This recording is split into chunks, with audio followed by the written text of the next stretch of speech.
Flight Lieutenant Neil Farrell. I flew the Wessex in Northern Ireland and Cyprus, the Grob Tutor, instructing on that, Sentry now, the Lancaster and Dakota. So Neil, when did you become interested in aviation? From a very young age. I grew up around airplanes, really. My father was an engineer in the RAF many years ago on Victors and Nats and a few other things as well. And I became aware of airplanes when we were out in Germany. My father was an engineer for an airline, so I kind of always grew up around airplanes. When did you decide you wanted to join the Air Force? When I was going through high school, really, I decided that was probably the best route to get to varied and interesting aircraft. And I thought that the Air Force was certainly the thing I wanted to do first. So what year did you join? I joined after doing my degree in '96. So when did your training begin? Initial officer training in '96, and then I was streamed helicopters. And I went to Shawbury in '98 to '99. I got my wings in April '99. So can you explain some of the aircraft you flew on? From the very beginning, I actually did my elementary flying training on the Bulldog, which has been replaced these days by the Tutor. After the Bulldog at Shawbury, it was the Squirrel single-engine helicopter, and then we progressed to the twin-engine Griffin, the latter-day version of the old Huey. And I got my wings on that and then went straight to Northern Ireland on the Wessex. So did you want to be streamed to rotary? It wasn't my first choice, actually. No, I wanted to be a heavy aircraft man, but as is the way of the Air Force, they send you where they need you a lot of the time.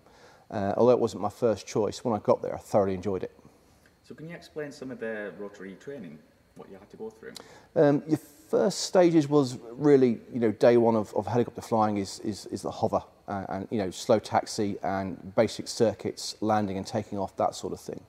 Once you'd learnt to fly the single-engine Squirrel, you then moved on to the advanced phase of single-engine, which was navigation, instrument flying, confined area, takeoff and landings in between, rows of trees and what have you. Once you've progressed, once you mastered that, you then moved on to the Griffin. And it was more of the same, really, but there was a lot more emphasis on working with a team. So you had someone else in the other seat, and you also had a crewman down the back, and it was all getting you geared up for frontline operations. So you were flying bigger, more powerful, heavier helicopters, a lot more emphasis on navigation, a bit of formation flying, tactical formation flying, and there was also a search and rescue element in there as well, in case you ended up flying the Sea King.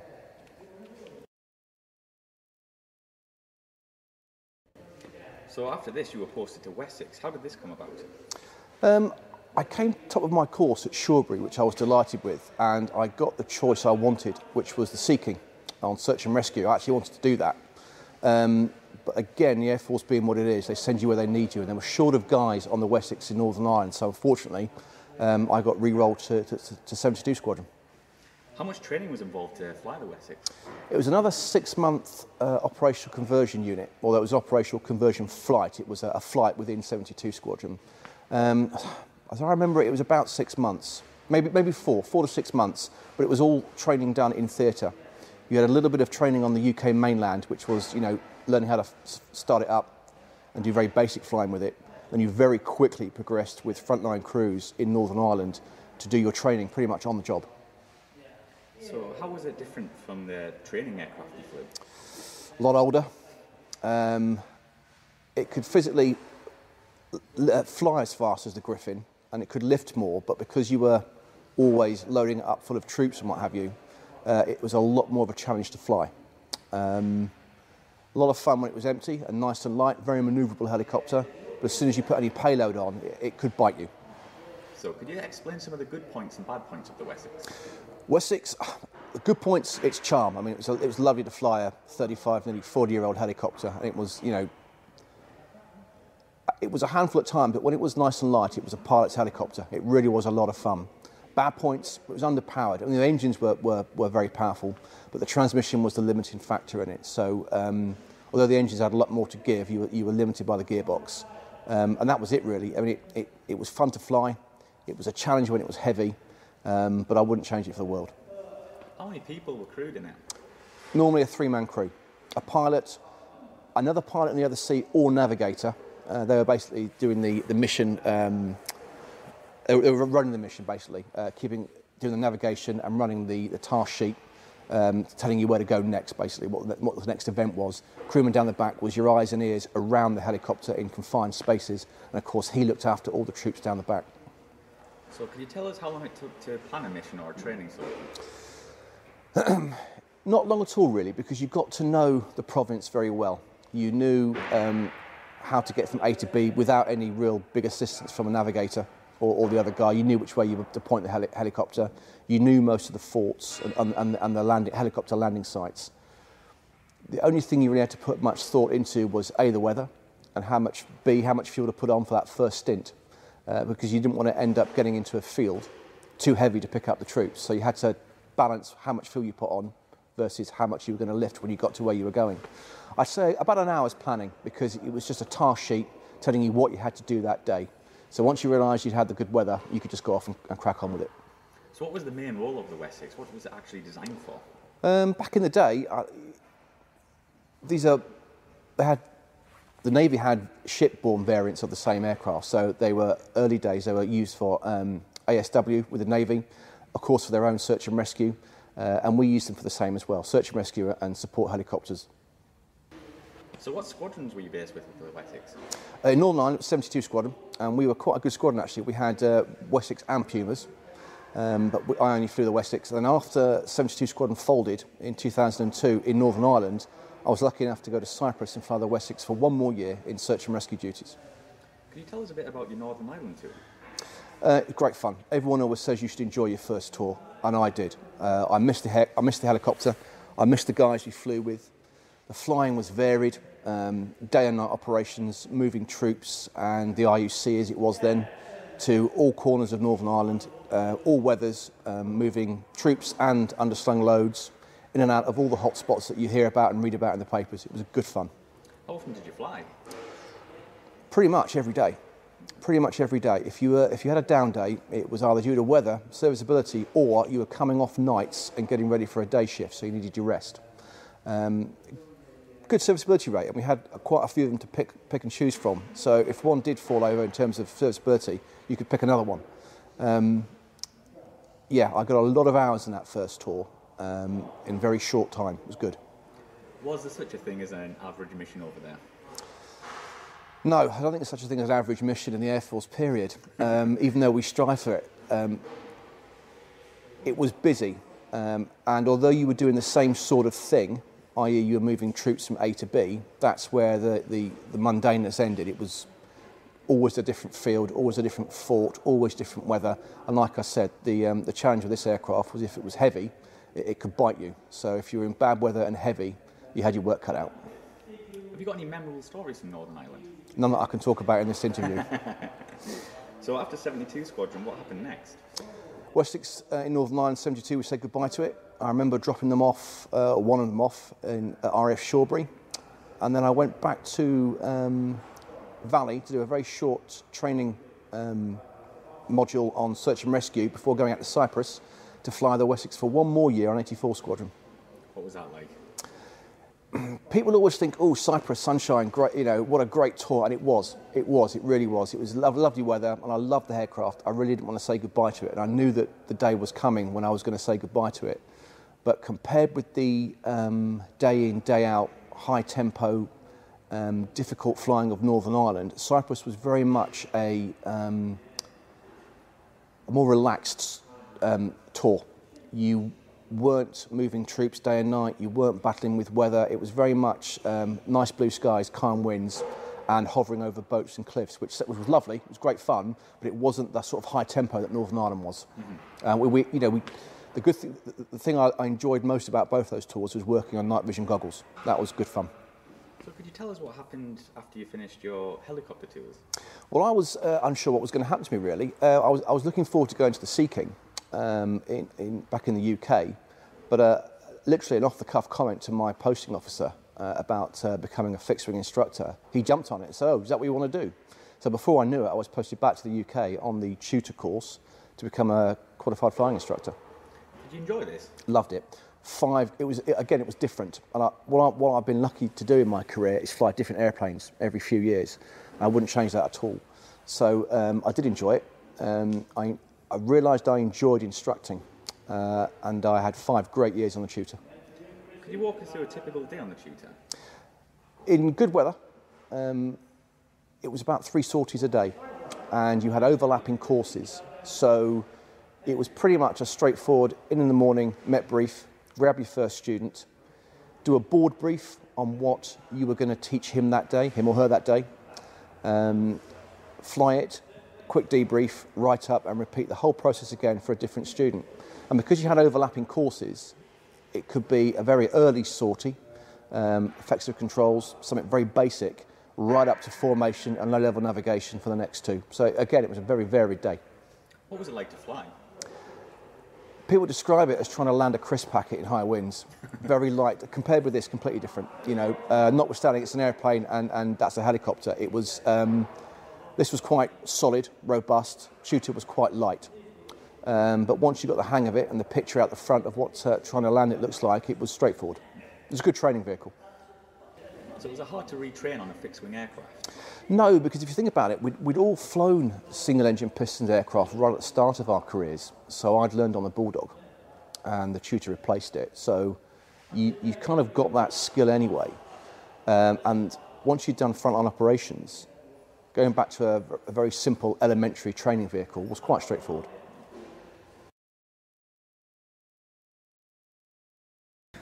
So after the Tutor, you re-rolled in something. Can you tell us about this?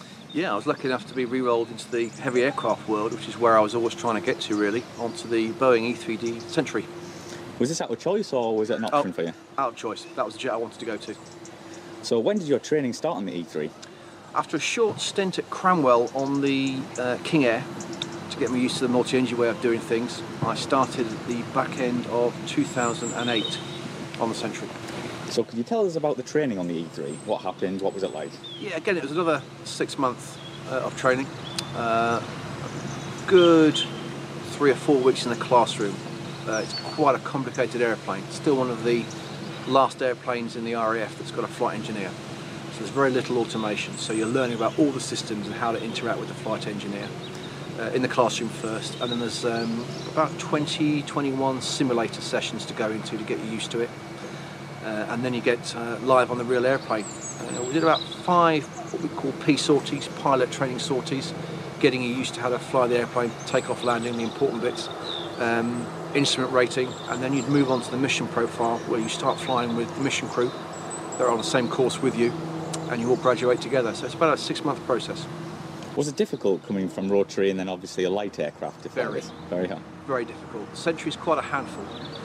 Old technology. It's fly-by-wire in the old tradition. It's an actual cable that you're moving, rather than the more sophisticated electronic large aircraft that we have today.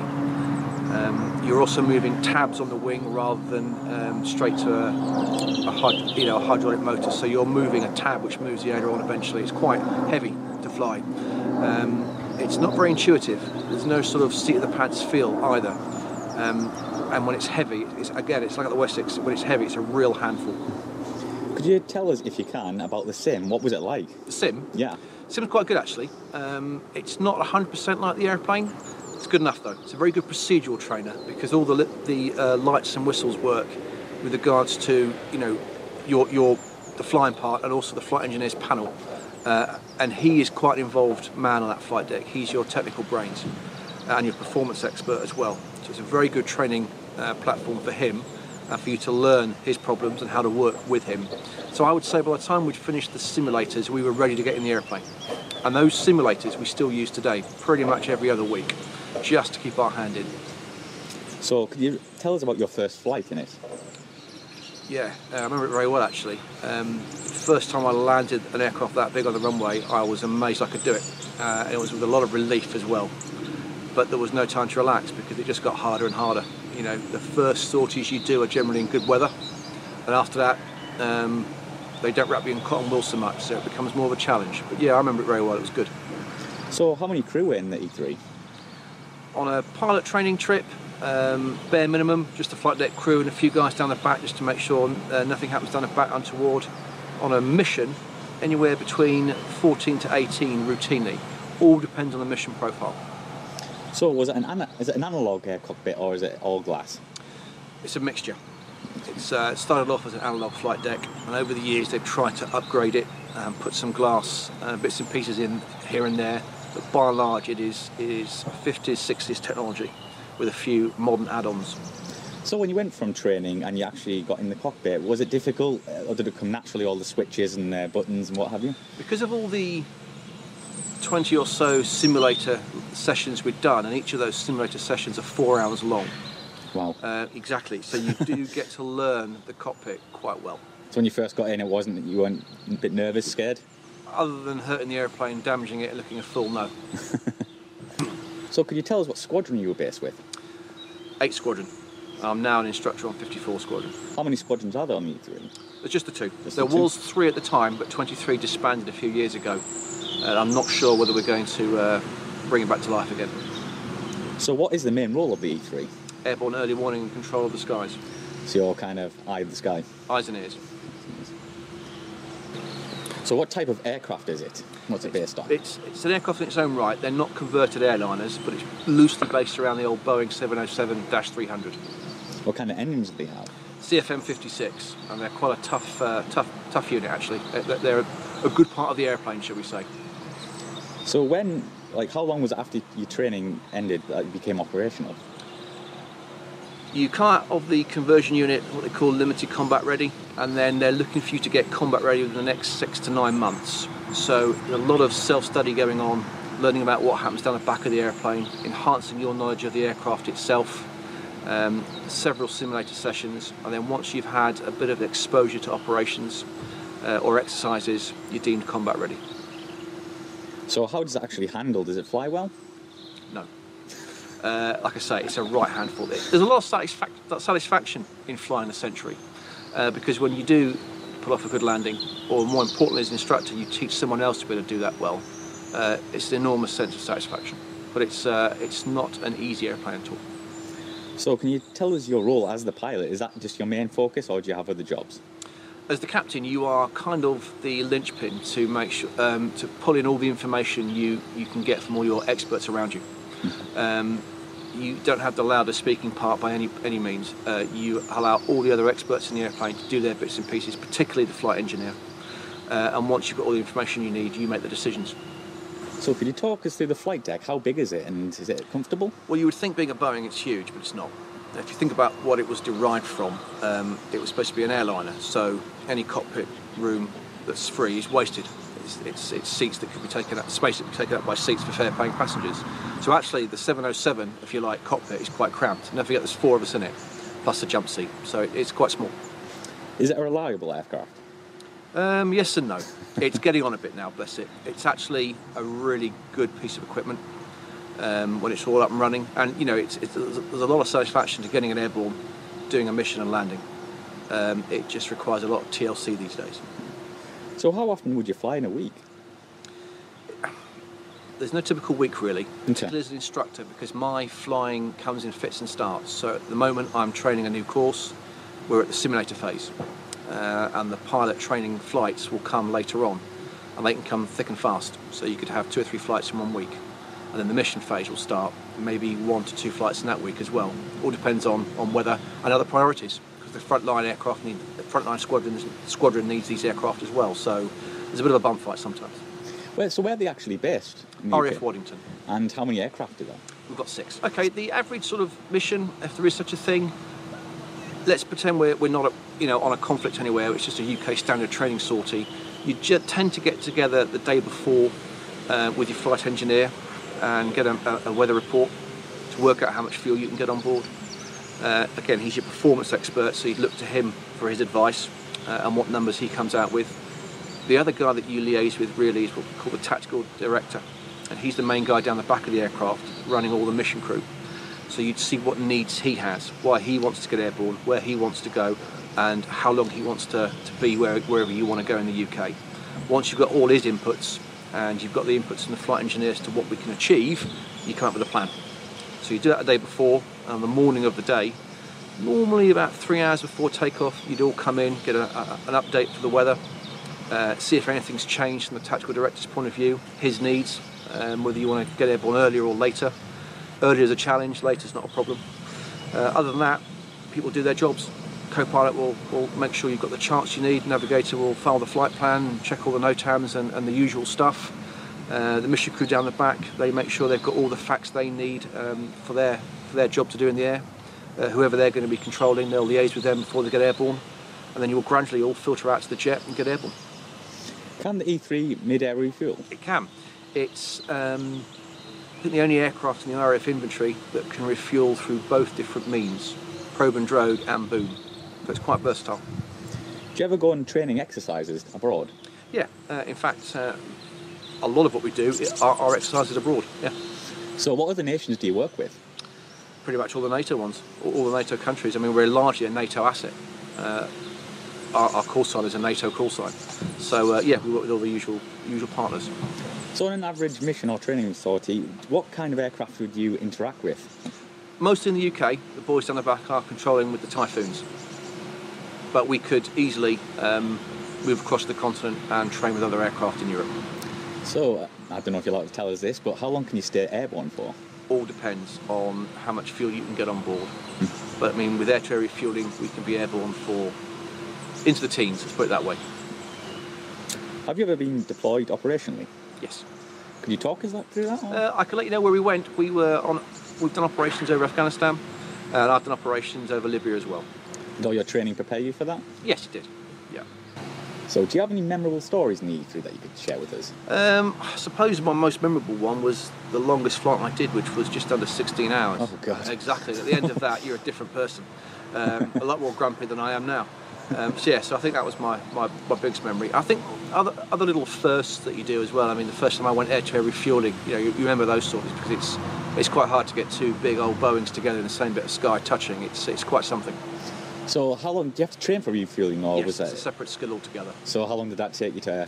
I don't know, you can say master, but I did it a couple of years ago. Got the qualification, but sadly, because I'm an instructor in the UK, I'm not as operational as I used to be. So there isn't the need for me to keep that skill set up like there is for the frontline crews.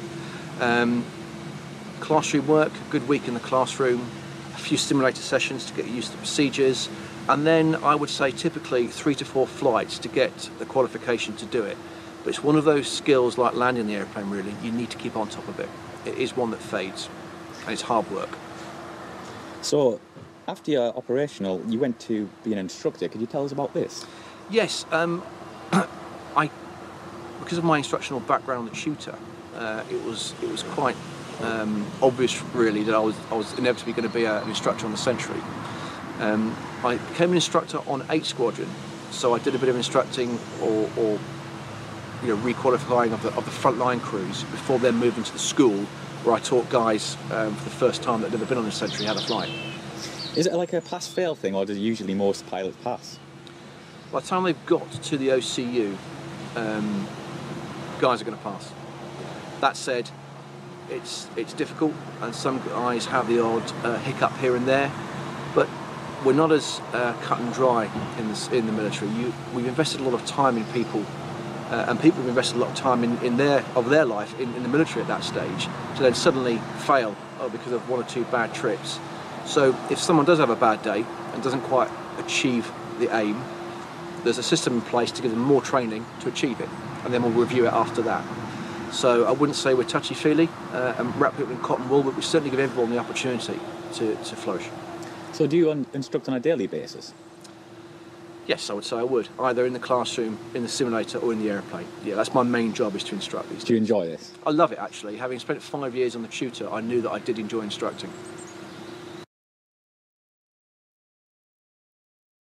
So in 2014, something special happened. Could you tell us about this? It did, yes. I was lucky enough to be selected to fly on the Battle of Britain Memorial flight. How did this come about? It was something I always had my eye on, but as you can imagine, flying these lovely old airplanes, you need a certain background and experience level. So once I'd achieved that, the process is to write a letter to the boss. I say I'd like to join your display team, and these are the reasons why. After that, it's similar to the Red Arrows in that they sift all those that apply. It tends to be a social, so everyone gets to be met in a social environment, and then the interviews start the next day. Then from those interviews, they'll pick the lucky candidate, and in 2014 it was me. So did you apply to fly anything, or did you want a specific type? Because of my background, which is heavy aircraft, I'm only eligible to apply for the Lancaster and Dakota. So the Spitfire and Hurricane flyers tend to come from a fast jet background, which kind of makes sense. So could you tell us, once you got accepted, when your training started, and what was it like? Got accepted, I think it was the February, and then the training started pretty much the next month. Starts off with a lot of ground school on the Dakota, first of all. You start off on the Dakota. March through to April, you do all your flying training, and once you've gone solo, for want of a better word, once you've flown the aircraft as captain, you'll then start your display work up, and then come the end of April, you have what we call the PDA, public display approval, in front of a high-ranking officer, and that's you then eligible to display that airplane for that summer. So could you talk us through what it was like to fly the Dakota? Fantastic. I can remember, there's very few flights that you remember, and that's one of them. And I can remember once my instructor got out and I was off to do my first flight as captain, turned to my entire crew and saying, whatever happens, do not let me cop this up. And we did about half an hour flying circuits and bumps at Coningsby. Fabulous day. What was it like to fly? What's the characteristics like? It's a tail dragger, so again, it'll bite you. Things to tail draggers is you've got to land them straight. If you land them slightly off to one side, they can swap ends. And at 90 knots, or touchdown, about 80 knots really, at 80 knots, if you get that wrong and it swaps ends, you're going to hurt the airplane. So how long would an average mission take? Like, how long would you fly for? The beauty of the BBMF is that, again, there's nothing routine about it. Once you're in the throes of summer, there's actually very little displaying that you do in the Dakota. It tends to be fly paths, which is 3 fly paths of an event, 3 passes overhead if you like. You can be airborne for as little as half an hour for a couple of local fly paths, or you can be airborne for 3 hours up and down the country, joining up a dozen fly paths. It's brilliant. So how much planning does it take for to join up with a lot of aircraft? If you're doing an air show, you'll have a slot. So the navigator is one of the hardest working on these airplanes, without a doubt. They'll be in the week before, the day before, planning, contacting all the event organisers.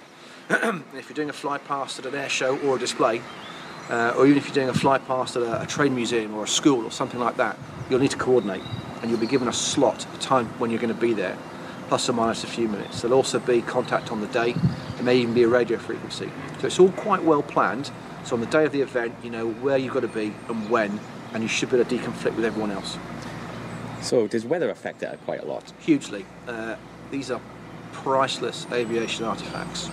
So you would have weather limits that were probably not the same as they had during the day, but you're trying to remove the risk of pranging these airplanes in strong winds or high crosswinds or low cloud. So yeah, we have set limits and we stick to them. So where's the Dakota based? RAF Coningsby with all the rest of the fleet. So do you have any memorable air shows or fly pasts in the Dakota? Yes, I remember doing a fly past. We took the aircraft all the way to Holyhead. Exactly. It was a lovely day out. It was blue skies, calm winds. We flew at low level all the way to Holyhead for the Lifeboat Museum.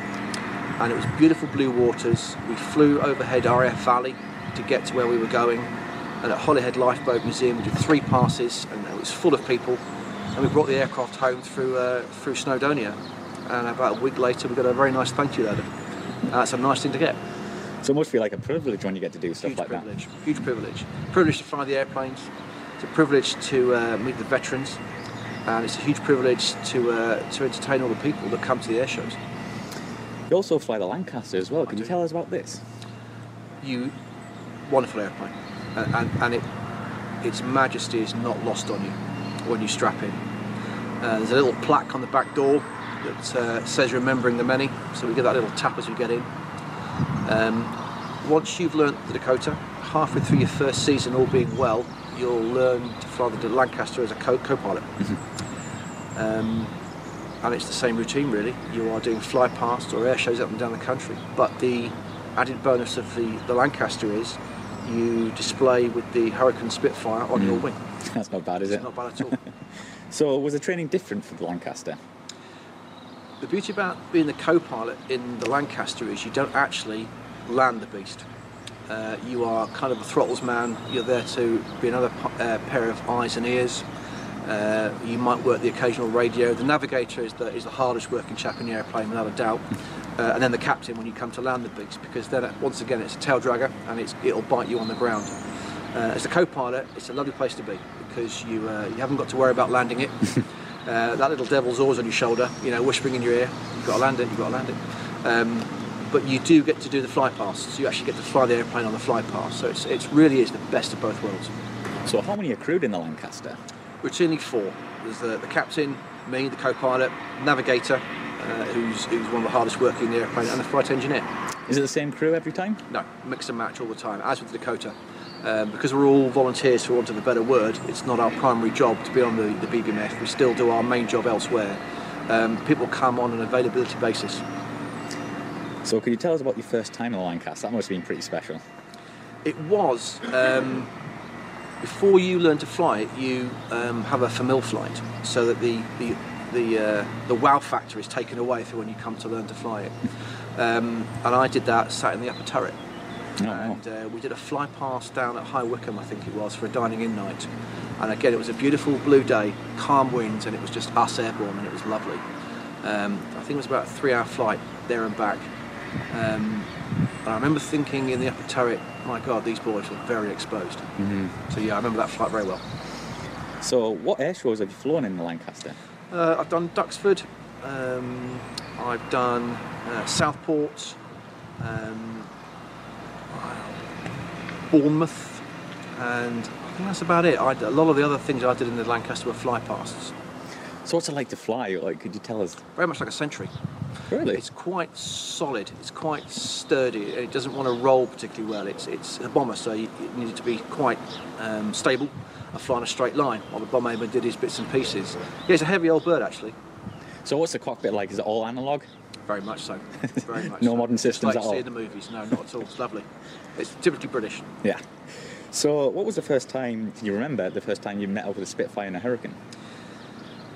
Yeah, I think it would have been towards the end of my first season. We did I think it was Bournemouth Air Show. We flew into Biggin Hill, and after that, the Spitfire and Hurricane joined us, and we went down to do Bournemouth. It was lovely. That must have been special. Yeah, it was. So could you tell us about the seasons? How many seasons do you get to fly? When you join, it's kind of an unwritten contract, but they'd like a minimum of about 5 years out of you, 5 seasons, which I think is fair enough, because you're amassing a lot of corporate knowledge of how the air show world works. You get to know all the airfields that you work at, also the people that organise them, the flying display directors. A lot of things to pick up. 5 years is about right, because you can learn it, and then you can pass it on to the next generation of guys that come to fly the airplanes. But you can do a lot longer. Some of the guys have been there 8-10 years. So you're hoping to stay on for a few more seasons? I would hope so. We'll see how it goes. At this stage of the display season, we've no idea what shows we're going to yet. We know some of the big ones, like I was talking earlier, Duxford and Southport and what have you. We know that they've been requested. In terms of, do I know whether I'm going to be displaying there? Not yet. It's an evolving beast. Over winter, all the requests will come in from fly pass and major air show organisers for these airplanes to turn up. There's a very busy chap called Parky, who's the ops officer. He'll be putting together a spreadsheet with all these requests, and he'll be clumping them together on certain days. Geographically, he'll be putting them together in little pockets. Obviously, you won't want aircraft crisscrossing up and down the country. You'll send them all to one sort of area to get the job done on their own. So over winter, he'll come up with that plan, and then nearer the time, you'll fine-tune which aircraft and which crews are going to go and fly those to space. So how often do you get to fly? Again, there's no average. No average?